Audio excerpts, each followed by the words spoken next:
Hello दोस्तों। तो हम आज इस वीडियो में देखेंगे चैप्टर 1 की एक्सरसाइज 1.1 का प्रश्न नंबर 2, 3, 4, 5 एंड 6 को।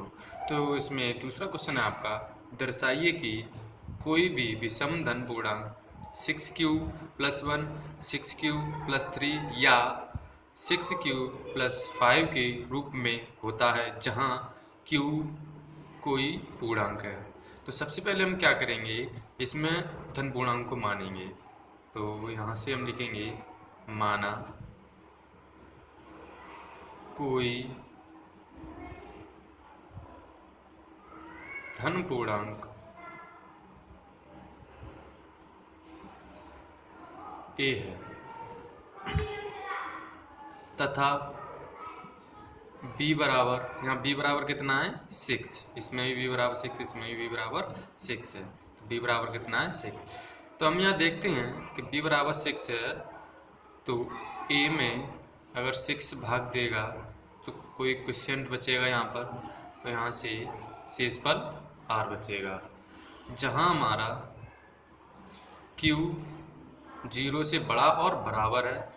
और r की वैल्यू यहाँ पर क्या क्या संभव हो सकती है, तो वह हो सकती है 0, 1, 2, 3, 4 और 5। 6 नहीं हो सकती क्योंकि वह खुद है। 6 में 6 का भाग देंगे तो वो क्या आएगा, 0 आएगा। तो ये 5, 6 वैल्यू हमारी संभव हो सकती हैं। अब हम यहाँ से देखेंगे किसी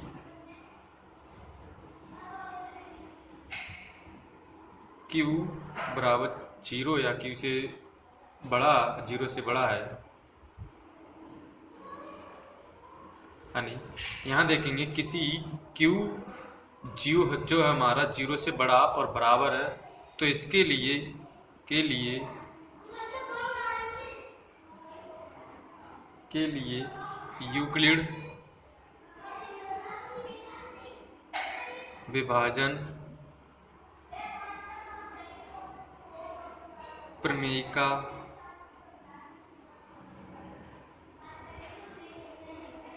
द्वारा हम क्या करेंगे, q का मान 0 से बड़ा और बराबर है, इसके लिए हम यूक्लिड विभाजन प्रमेय का द्वारा इसे सॉल्व करेंगे। तो a बराबर हमारा यहाँ से कितना हो जाएगा, a बराबर हो जाएगा यहाँ से a बराबर 6q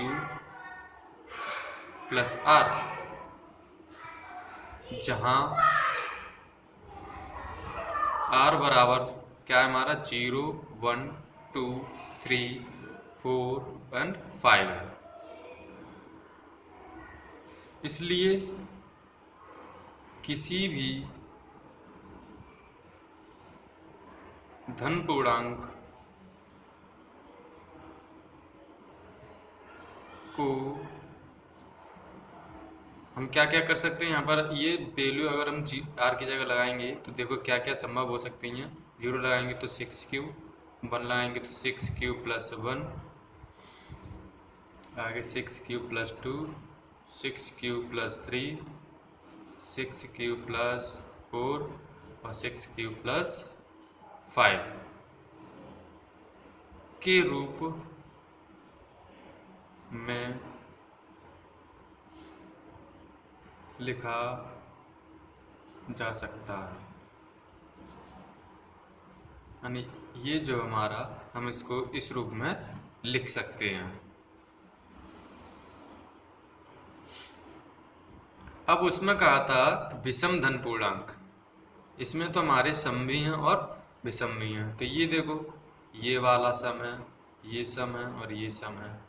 तो यहाँ पर लिखेंगे, यहाँ 6q प्लस 2 तथा 6q प्लस 4 सम संख्याएं हैं। कैसी है वह संख्या, हमारी सम है, इसीलिए हम उसे छोड़ेंगे। तो यहाँ लिखेंगे किसी भी विषम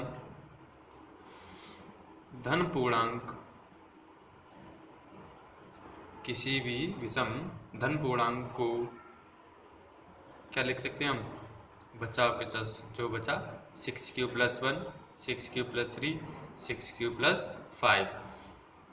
तो यहाँ लिखेंगे 6 क्यूब प्लस 1, 6 क्यूब प्लस 3 या 6 क्यूब प्लस 5 के रूप में लिखा जा सकता है।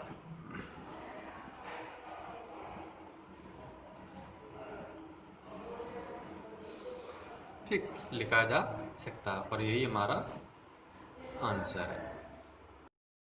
तो क्वेश्चन नंबर 3 हमारा, किसी परेड में 616 सदस्यों वाली एक सेना की टुकड़ी को 32 सदस्यों वाले आर्मी बैंड के पीछे मार्च करना है। दोनों समूहों का समान संख्या वाले स्तंभों में मार्च करना है। उन स्तंभों की अधिकतम संख्या क्या हो सकती है जिनमें वे मार्च कर रहे हैं। तो हम इससे क्वेश्चन में क्या करेंगे कि 616 और 32 का एलसीएम लेंगे। तो हम यहाँ लिखेंगे, यहाँ हमें 616 तथा 32 का एचसीएफ ज्ञात करना है। तो एचसीएफ ज्ञात हम अपनी तरीके से कर लेते हैं, 616 और 32। तो यहाँ हो जाएगा 32 एकम 32, कितना बचेगा यहाँ पर, यहाँ बचेगा हमारा 29, 6 उतार लेंगे यहाँ से, फिर जाएगा 9 बार और 288, फिर हमारा यहाँ से बचेगा 8। अब इस 32 में हम 8 का भाग देंगे। अब ये कंप्लीटली कितनी बार चला जाएगा, 4 बार। तो यहाँ शेषफल कितना आएगा, 0। तो इसके हिसाब से हमारा एचसीएफ क्या हो जाएगा, इस वाले शेषफल से पीछे वाला शेषफल 8, तो हमारा 8 होगा। तो हमें क्या करना है, इसमें हमें यूक्लिड विभाजन प्रमेय द्वारा ही ये क्वेश्चन करना है। तो यहाँ लिखेंगे यूक्लिड विभाजन प्रमेयिका द्वारा। तो इसमें स्टेप फर्स्ट क्या होगा हमारा, स्टेप फर्स्ट होगा 616 बराबर 32 गुणा 19 प्लस शेषफल कितना हमारा 8। तो यहाँ शेषफल 0 नहीं है, तो कितना है, 8 है, शेषफल 0 के बराबर नहीं है। तो स्टेप फर्स्ट सेकंड हमारा फिर है 32 बराबर कितना है, 8 गुणा 4 प्लस शेषफल यहाँ पर कितना बचा था हमारा, 0। यहाँ शेषफल हमारा कितना आ गया, 0 यानी कि 0 आ गया। तो यह प्रक्रिया यहीं रुक जाएगी तथा HCF 8 होगा। जैसे हमारा 0 आ जाता है तो जो प्रक्रिया जो हम करते हैं स्टेप वाइज वो रुक जाती है। फिर जो भी शेषफल 0 आता है उससे पहला जो शेषफल होता है, उससे पहले वाला, वही इसका HCF होता है। तो यहाँ लिखेंगे, इसमें पूछा था अधिकतम स्तंभों की संख्या, तो इसमें लिखेंगे हम स्तंभों की अधिकतम संख्या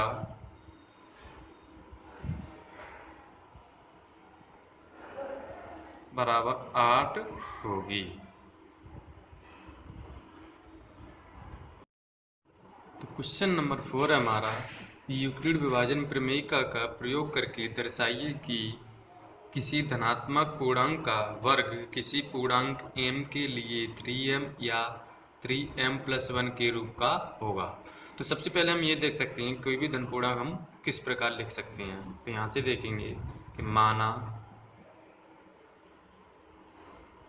कोई धन पूर्णांक ए है तथा b बराबर कितना है हमारा यहाँ पर 3। तो b बराबर 3 है। जब हम a में 3 का भाग देंगे तो क्वेश्चन कोई मिलेगा हमें और शेषफल भी आ आएगा। तो शेषफल क्या क्या हो सकते हैं हमारे, तो q यहाँ पर क्या हो सकता है, q 0 के बराबर या 0 से बड़ा होगा और जो r की वैल्यू जो हमारी 0 होगी, 1 हो सकती है और 2 हो सकती है, क्योंकि 3 तो नहीं होगी क्योंकि वो 3 वह खुद है। अब हम यहाँ देख सकते हैं कि इस चीज़ को हम किस प्रकार लिख सकते हैं। तो यहाँ लिखेंगे किसी q बराबर 0 या 0 से बड़ा के लिए यूक्लिड विभाजन प्रमेयिका द्वारा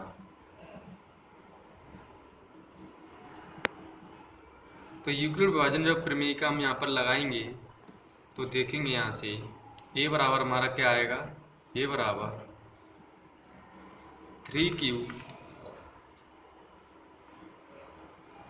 a बराबर क्या आएगा हमारा 3q प्लस r, जहां r बराबर क्या है हमारा 0, 1 और 2 है। तो यहां से हमारा क्या मिला है हमें, इसलिए कोई भी धन पूर्णांक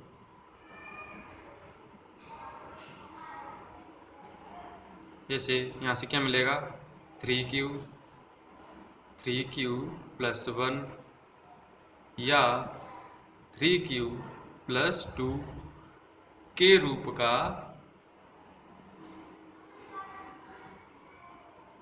हो सकता है।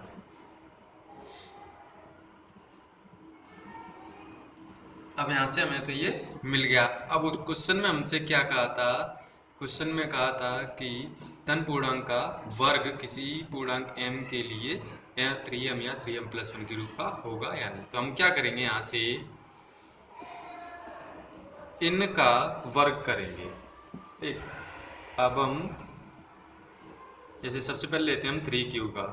जब 3q का वर्ग करेंगे तो यहाँ से क्या हो जाएगा हमारा 9q स्क्वायर। 9q स्क्वायर को हम क्या लिख सकते हैं, 3 इंटू 3q स्क्वायर बराबर करेंगे हम 3m, जहां हमारा हो जाएगा 3q स्क्वायर बराबर m। हमने इतने इतने क्या किया, पूर्णांक को क्या मान लिया हमने, m मान लिया। अगला हमारा 3q प्लस 1, 3q प्लस 1 का स्क्वायर करेंगे। जब इसे खोलेंगे a प्लस बी का होल स्क्वायर के रूप में, तो a स्क्वायर यानी कि 9q स्क्वायर प्लस 1 का स्क्वायर 1 प्लस 2ab यानी कि 6q। अब हम यहाँ से क्या करेंगे, इसको और इसको एक साथ लिखेंगे 9q square plus 6q plus 1। अब हम यहाँ से 3 कॉमन ले लेंगे, तो 3 कॉमन यहाँ से लेंगे तो 3q स्क्वायर यहाँ बचेगा और 2q यहाँ बचेगा, प्लस 1 का ऐसा ही। यहाँ से हम लिख सकते हैं 3m प्लस 1, जहाँ हमने क्या किया, जहाँ 3q स्क्वायर प्लस 2q बराबर हमने क्या मान लिया है m, इतना इतना पद पूरा m मान लिया, तो हमारा ये आ गया इतना। अब हमारा 3q प्लस 2 का स्क्वायर करेंगे, तो जब हम यहाँ से 3q प्लस 2 का स्क्वायर जब करेंगे, इसी की तरह खोलेंगे तो हो जाएगा 9q स्क्वायर प्लस 4 प्लस हो जाएगा हमारा यहाँ से 4 12q। ठीक, 12q। हमसे क्या करेंगे, इस रूप को इस तरीके से लिख सकते हैं 9q square plus 12q plus 3 plus 1। हमने 4 को 3 और 1 के रूप में कन्वर्ट कर लिया। तो यहाँ से हम क्या करेंगे, यहाँ से पूरे से 3 कॉमन ले लेंगे यहाँ से, तो यहाँ बचेगा 3q स्क्वायर प्लस 3 चौक 12 क्यू प्लस 1। जब हम यहाँ से इतना से कॉमन ले लेंगे, ठीक है, प्लस 1 यहाँ ऐसे का ऐसा ही बचेगा। तो हम क्या करेंगे, इसको 3m प्लस 1 के रूप में लिख सकते हैं, जहाँ हमारा हो जाएगा 3q square plus 4q plus 1 बराबर m। हमने क्या किया, इतने पद को हमने m के रूप में कन्वर्ट कर दिया। अब हम यहाँ देख सकते हैं कि हमारे वर्ग करने के बाद हमें क्या प्राप्त हुआ। तो हमें वर्ग करने के बाद m के लिए जितने भी मान उसे चाहिए थे 3m प्लस 1 या 3m प्लस 1, ये तीनों संभव हो सकते हैं। तो अतः हम यहाँ लिखेंगे, अतः हम कह सकते हैं कि किसी पूर्णांक का वर्ग 3m या 3m प्लस 1 के रूप का होगा। ठीक, ये हमें दिखाना था। अगला क्वेश्चन नंबर हमारा 5, ये कह रहा है यूक्लिड विभाजन प्रमेयिका का प्रयोग करके दर्शाइए कि किसी धनात्मक पूर्णांक का धन 9m प्लस 1 या 9m प्लस 8 के रूप का होगा। तो सबसे पहले हम देखते हैं धन पूर्णांक क्या हो सकता है। तो यहाँ से हम लिखेंगे, माना a कोई धन पूर्णांक है तथा b बराबर, यहाँ हम 9 नहीं लेंगे कि 9 बार हमें इसका घन करना होगा, इसलिए हम यहाँ पर 3 लेंगे क्योंकि हमारा 3 से काम चल जाएगा। तो यहाँ देखते हैं, जैसे हम अगर 3 का भाग अगर a में देते हैं तो क्वेश्चन कोई मिलेगा q और रिमाइंडर r बचेगा, और इसके शेषफल जो बच सकते हैं हमारे वो होंगे 0, 1 और 2। संभव है q की वैल्यू यहाँ से 0 के बराबर या 0 से बड़ी हो सकती है। तो यहाँ से हम फिर लिखेंगे कि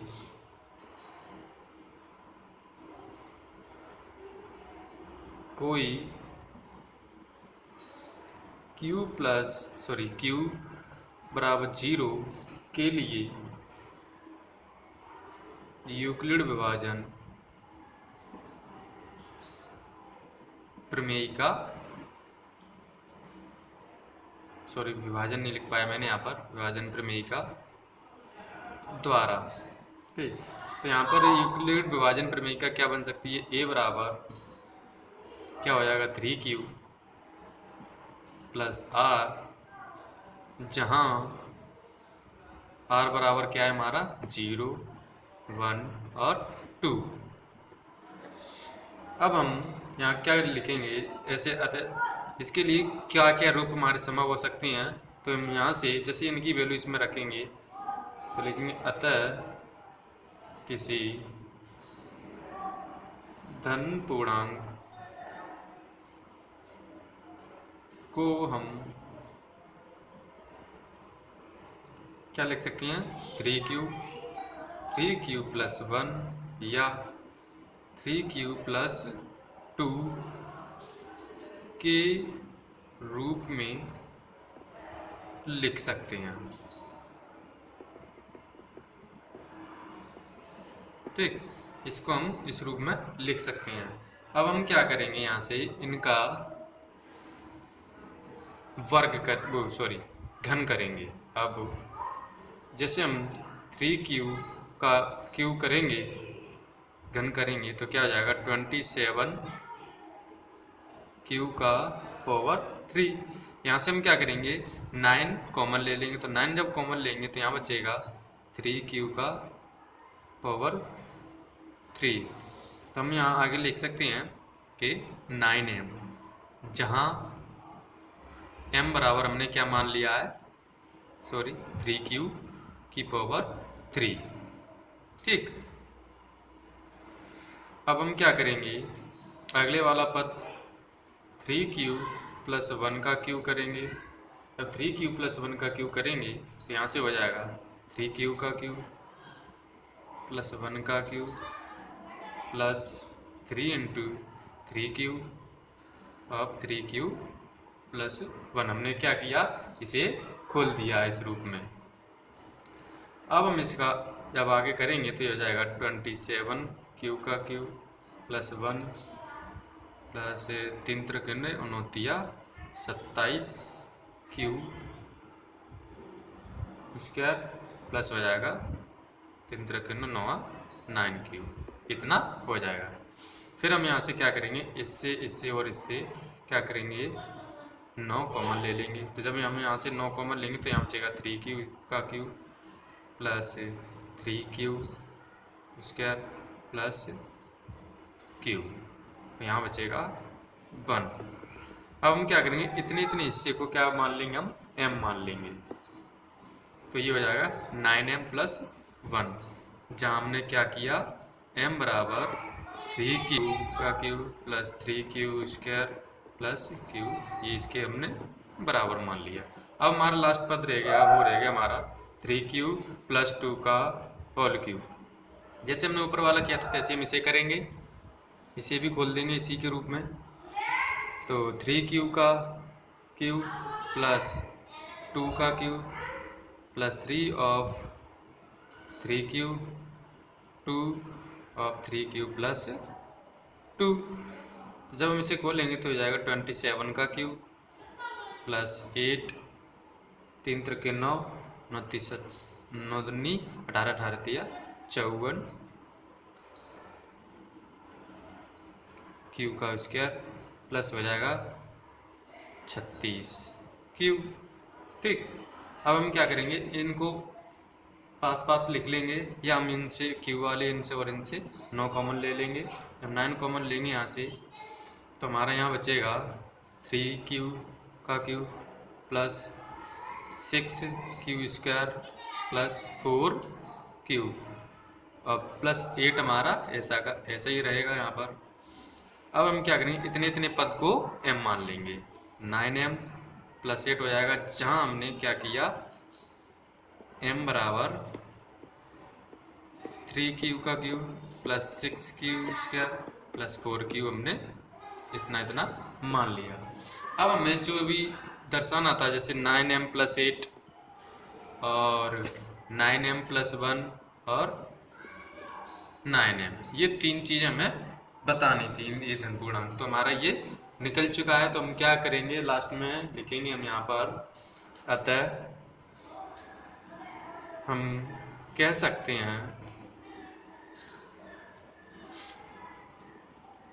कि किसी धन पूर्णांक का घन 9m या 9m प्लस 1 या 9m प्लस 8 के रूप का होगा। धन्यवाद। अगर आपको मेरी वीडियो पसंद आई हो तो कृपया इसे सब्सक्राइब करें, लाइक करें और शेयर जरूर करें।